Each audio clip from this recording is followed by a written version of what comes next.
nibyo ibihe byiza kuri wowe wahisemo gukanda subscribe kuri Region Info. Nagusuje nkwaye ikaze, nongeye kwifuriza kugubwa neza. Ngiye umva kuri mikoro, amazina yanjye ni Bosco Mutaramu cyane. Tuza abataramu n'abataramukazi mwese mudukurikirana muherere mu mande zigiye zitandukanye z'isi muri rusange. Ntago nza kuvuga iz'igihugu kuko hari n'abadukurikirana muherere mu bihugu bigiye bitandukanye ku migabane igiye itandukanye. Namwe ntago twigeze tubibagirwa. Uyu mwanya rero tukaba tugarutse hano kuri izi mikoro kugira ngo twongere tuganire kuri amwe mu makuru agezweho kugeza kuri isaha, cyangwa se akomeje kugenda amenyekana. By'umwihariko murabizi cyangwa se mumaze kuba mwabimenyera yuko tugaruka kuri iyi ngingo y'ikibazo kiri mu burasirazuba bwa Repubulika Iharanira Demokarasi ya Kongo, ariko kubera yuko hari byinshi bikomeje kugenda bimenyekana kubijyanye nabyo, tugenda duca muri byinshi bigiye bitandukanye. Hari imirwano ikomeje kugenda yumvikana, uduce dukomeje kugenda dufatwa n'igisirikare cya leta ya Kongo FARDC, ariko batwisubiza, dore ko inyeshyamba za M23 mu minsi yashize mu ntangiriro z'ukwezi k'Ukuboza ariko bagiye bagira muri ibi bice, ariko ubu FARDC ikaba yarabagarukanye ifatanyije n'abarimo Wazalendo. Ingabo z'u Burundi zikomeje kurinda umutekano w'igihugu cyabo, ariko kandi mu kurinda barimo barakumira ibitero bishobora kubaho isaha iyo ari yose bya Red Tabara, bivugwa ko ishaka gufatanya n'umutwe wa M23, dore ko mu minsi yashize hari ibisasu byatewe ku ruhande rw'u Burundi bikongera kwibutsa neza ingabo z'u Burundi ko zigomba kuba ziri maso. Ubu rero umutekano ukaba ukomeje kubungabungwa ndetse no gusigasirwa n'uruhande rw'iki gihugu cy'u Burundi, nk'uko amakuru aba akomeje kugenda atugeraho. Perezida Felix Antoine Tshisekedi Tshilombo yagaragaje ko nta kujenjeka kugomba kubaho ku bijyanye n'iyubahirizwa ry'amategeko ya Repubulika Iharanira Demokarasi ya Kongo ku bayobozi bagiye batandukanye. Ibi yabivuze ashimangira itabwa muri yombi ndetse no gukurikiza ibihano byo bita General Sylvain Ekenge. Anibutsa ko mu by'ukuri ijambo ry'igihugu cyangwa se ibyo igihugu kivuze ntabwo bikwiye kuba byakerenswa. Ku bw'izo mpamvu rero hari ibihano bitegereje uwo bita General Sylvain Ekenge. Uyu nguyu ni nyuma y'amagambo yagiye atangaza atarakiriwe neza. Uburundi, igihugu cy'igituranyi cy'u Rwanda kiri no mu ntambara mu burasirazuba bwa Repubulika Iharanira Demokarasi ya Kongo, batangaje amagambo akomeye bavuga ko u Rwanda ruri kurenga ku masezerano ya Washington, ndetse ngo u Rwanda rukaba rukomeje kwigarura ibice byo mu burasirazuba bwa Repubulika Iharanira Demokarasi ya Kongo. Ese ibi Uburundi bwakotinze cyangwa se bwaje kuvuga biraza gusiga iki kuri iki kibazo, mu gihe mu by'ukuri bivuga ko hari ubwoba bukomeye cyane ku bayobozi bamwe na bamwe nyuma y'ibyo Leta Zunze Ubumwe za Amerika zikoreye muri Venezuela, ndetse ngo ibihugu bya Afurika bishobora kuba ari byo bikurikiyeho. Mu burasirazuba bwa Repubulika Iharanira Demokarasi ya Kongo, ingabo za leta FARDC barutse gutangaza ko ngo bafashe abasirikare 7 b'u Rwanda. Ese ibi byaba ari impamo cyangwa se hari ikindi kibyishe inyuma? Unyemerere turebe ukuri kwabyo kwaje kuba kujya ahagaragara ku kijyanye n'aya makuru, ko hari mu by'ukuri abo igisirikare cya leta ya Kongo FARDC none nyuma na nyuma baje gufatana. Amakuru mashya amaze kugenda amenyekana. Ndayishimiye yaje gukosora imvugo itariyo yo bita Minisitiri w'Ububanyi n'Amahanga ku bijyanye na Katari. Ni Minisitiri w'Ububanyi n'Amahanga Dr. Edouard Bizimana arutse gutangaza amagambo atarakiriwe neza na Katari. Murabizi ko Katari ni umuhuza muri ibibazo bya hano mu karere ka Afurika y'ibiyaga bigari. Rero aya magambo ya Edouard Bizimana ntabwo yari yakiriwe neza, bityo Evariste Ndayishimiye hari icyo yavuze, kandi mu by'ukuri ibintu bikaba byafashe umurongo. Mu by'ukuri ubwo abarundi rero muze kuba hafi, cyangwa se muze kuba mu by'ukuri mukomeje gukurikirana iki kiganiro n'amakuru tuba ugenda mu by'ukuri turebera hamwe, kugira ngo bashe kumva ibyo perezida wanyu w'igihugu cy'u Burundi yaje kuba avuga, ndetse n'uburyo yakosoyemo mu by'ukuri ibintu akabishyira mu murongo, hanyuma Katari kishimira rwose cyane Burundi, kugeza ubwo yanatanze ubutumwa kuri perezida Evariste Ndayishimiye bamushima cyane. Aya makuru yose rero nandi tugiye kuyagarukaho mu minota itari myinshi, mu minota itarambiranye, mu by'ukuri, kandi nabizi ko ababa bari mu mirimo igiye itandukanye ndetse n'aba barimo baragenda barabyuka bitewe n'aho uherereye mu by'ukuri muba mudukurikiranye muri benshi. Hanyuma rero ku bantu mutarakanda subscribe nk'uko ngenda mbibibutsa, mubikore nyaboneka. Wamaze kubikora sava, bravo. Ariko kandi mbibutsa ko abantu mukunda mukurikirana amakuru yo mu burasirazuba bwa Kongo mutagomba gucikwa na chaîne nshya twamaze kubashyiriraho. Urajya ku research engine yawe wandikemo arobase, mu by'ukuri wandikemo, urajya muri search engine yawe cyangwa se aho usearchingira ni kuri urubuga. Numara kuhagera rero icyo uza gukora, ikintu uza gukora ntabwo ari ibintu biba bigoye cyane. Uraza kuhagera mu by'ukuri wandikemo arobase umubano plus, numara uraza kuyibonamo rero ukande subscribe. Mbasezeranya ko vuba bidatinze tuza kujya tubagezaho amakuru y'umwimerere kandi n'ibiganiro dushobora no kubazanamo ndetse n'ibindi mutari mumenyereye. Rero ibyo byose ugomba kutabicika. Ku bantu mutarajya muri groupe yacu WhatsApp ya Songa Mbere, nyarukira muri komenti niba utagiye gutanga igitekerezo cyangwa se inyunganizi ni imitima. Hanyuma rero niba utarabikora nyarukira no mu groupe yacu WhatsApp. Ku bantu mwamaze kubikora ariko mukaza kwivamo mu by'ukuri nyuma bikaza kurangira mushatse gusubiramo, mugenda munyandikira muri comment yungana muti ko byanze byagenze bite, ariko mba nabibonye gusa nta n'umwe uhejwe. Uraza kunyandikira kuri nimero ikurikira. Niba utari mu Rwanda biraza gusaba ko ubanzaho akamenyetso ko guteranya ushyireho 250, ubundi wandike 781507856. Niba mu by'ukuri mu Rwanda uraza kwandika 078 mu by'ukuri 1507856. Mu by'ukuri kubifuza ndetse no kutwandikira bisanzwe n'ibindi bigiye bitandukanye, ariko by'umwihariko nyine ni kuri WhatsApp. Niho mu by'ukuri iyo nimero iza kugufasha ku rubuga rwa WhatsApp.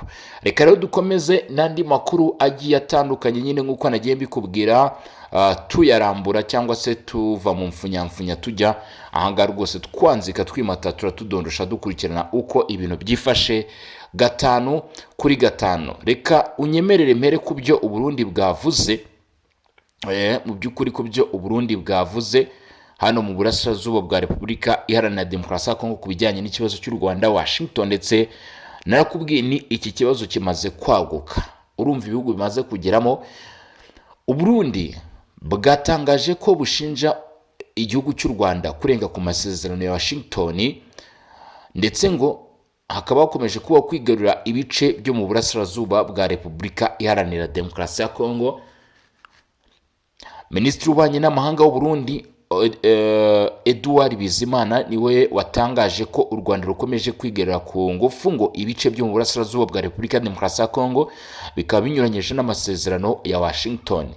Nkwibutsa ko ibi Uburundi buri kubivuga mu gihe bufite ingabo ku butaka bw'uburasirazuba bwa Kongo zikorana na FARDC mu bikorwa byo guhashya ndetse no kurwanya umutwe twaje intwaro wa M23, ari nawo iyi leta y'u Burundi ivuga ko ugaragaramo uruhande rw'u Rwanda. Uyu Dr. uyu nguyu Minisitiri Edouard Bizimana yagize ati u Rwanda rwigeze gukora igerageza ry'intwaro za nucleaire najyana rwafatiwe, none rukaba rukomeje gufata ubutaka mu burasirazuba bwa Kongo binyuranyije n'amasezerano ya Washington. Yanashinje igihugu cya Qatar kugira uruhare rubi, avuga ko ngo gikoresha ingufu zacyo mu kumira Leta Zunze Ubumwe za Amerika kugira ngo zitagira icyo zibikoraho. Ngo ninde? No bita Edouard Bizimana yavuze ko Qatar ishobora kuba iri gutambamira cyangwa se iri gutuma Amerika itagira icyo ikora kuri iki kibazo.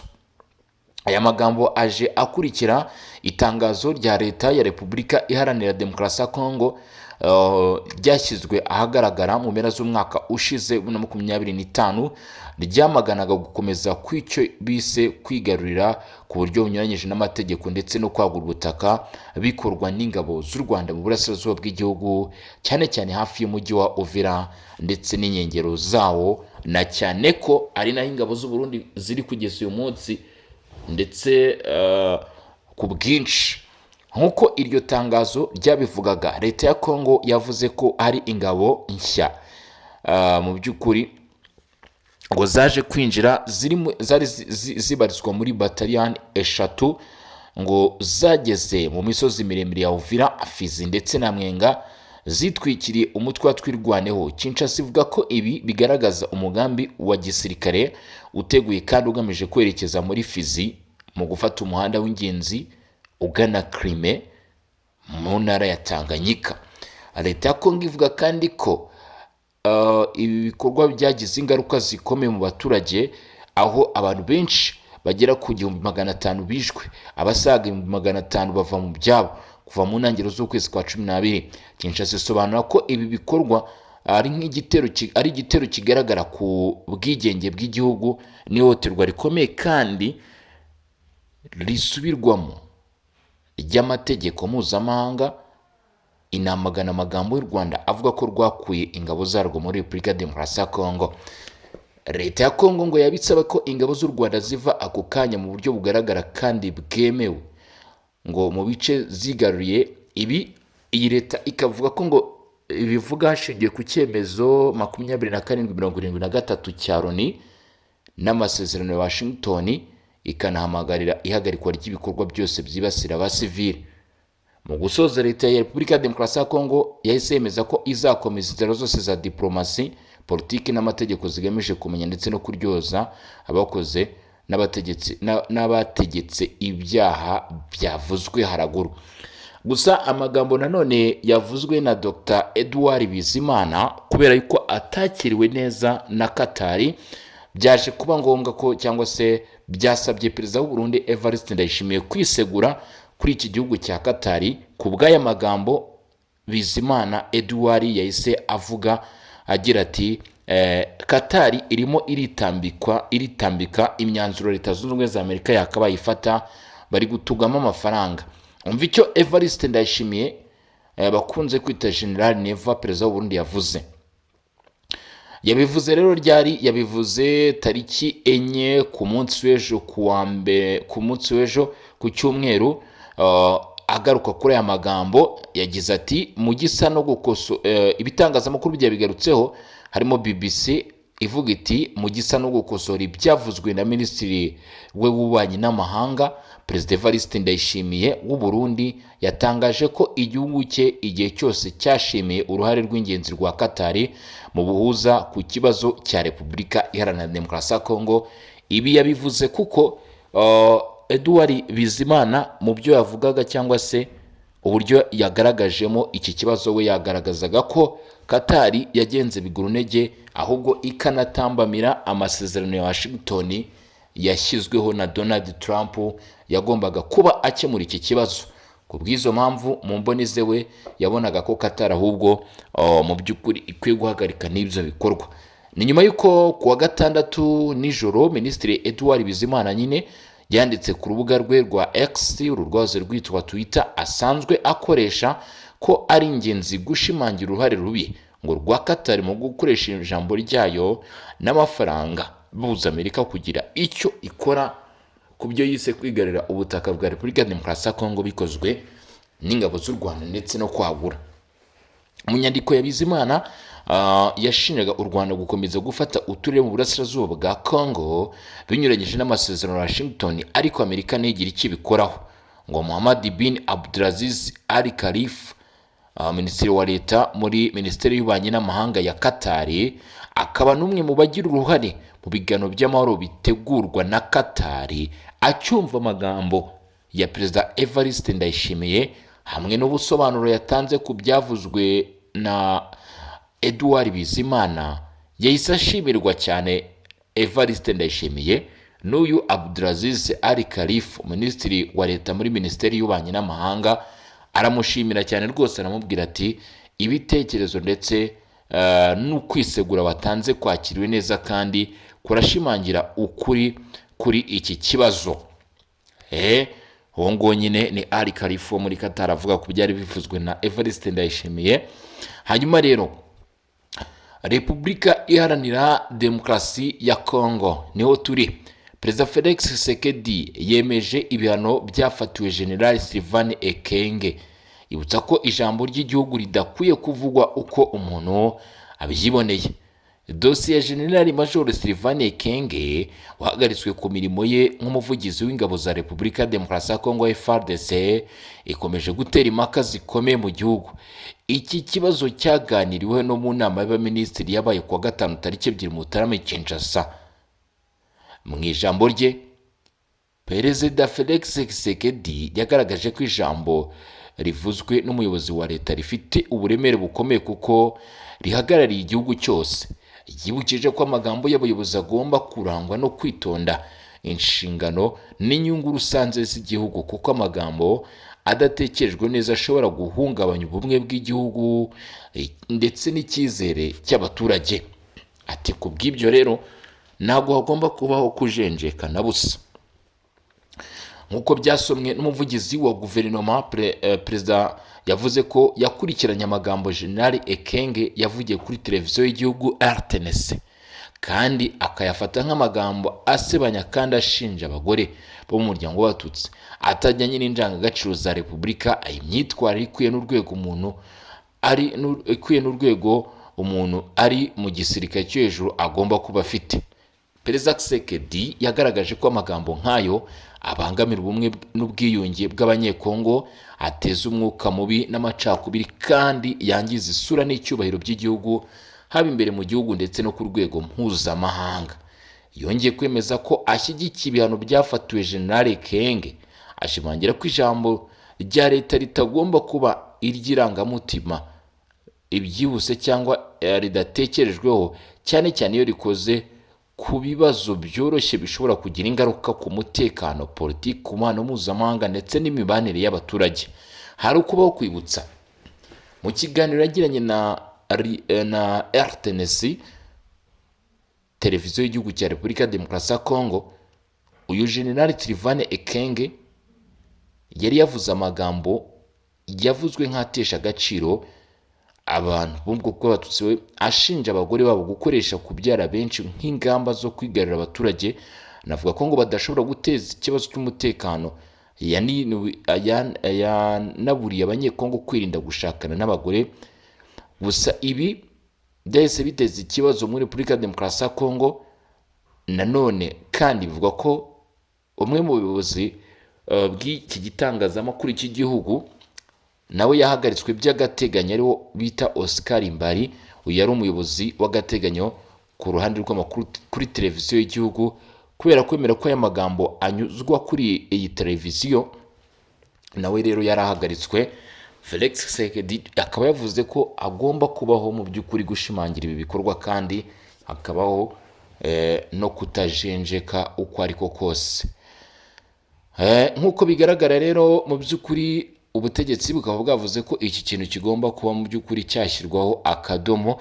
Hanyuma rero mu burasirazuba bwa Repubulika Iharanira Demokarasi ya Kongo bikomeje kugorana, ndetse hakomeje kumenyekana amwe mu makuru agenda atungurana cyane nyuma y'imirwano ikomeje kugenda iba mu bice bimwe na bimwe by'iki gice. Ngira ngo murabizi ko imirwano imaze iminsi yumvikana kuva ahagana mu ntangiriro z'umwaka ushize wa 2025.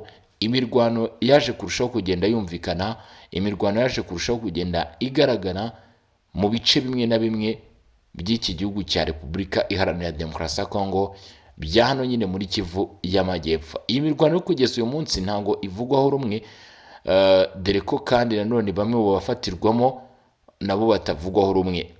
Kugeza uyu munsi amakuru atugeraho aravuga ko guverinoma ya Repubulika Iharanira Demokarasi ya Kongo imbere y'urukiko rwa gisirikare ivuga ko hari abandi yaba yarabashije rwose gufatira ku mirongo y'imbere ku rugamba, ngo bakandi ngo ikemeza ko nyine iki gihugu cya Repubulika ya Demokarasi ya Kongo cyemeza ko ngo baba ari abaturuka ku ruhande rw'ingabo z'u Rwanda, nubwo kugeza uyu munsi u Rwanda rwabihakanye binyuze kuri Ambasaderi Olivier Nduhungirehe Jean Patrick. Katurebe icyo igisirikare cya leta ya Kongo FARDC cyavuze.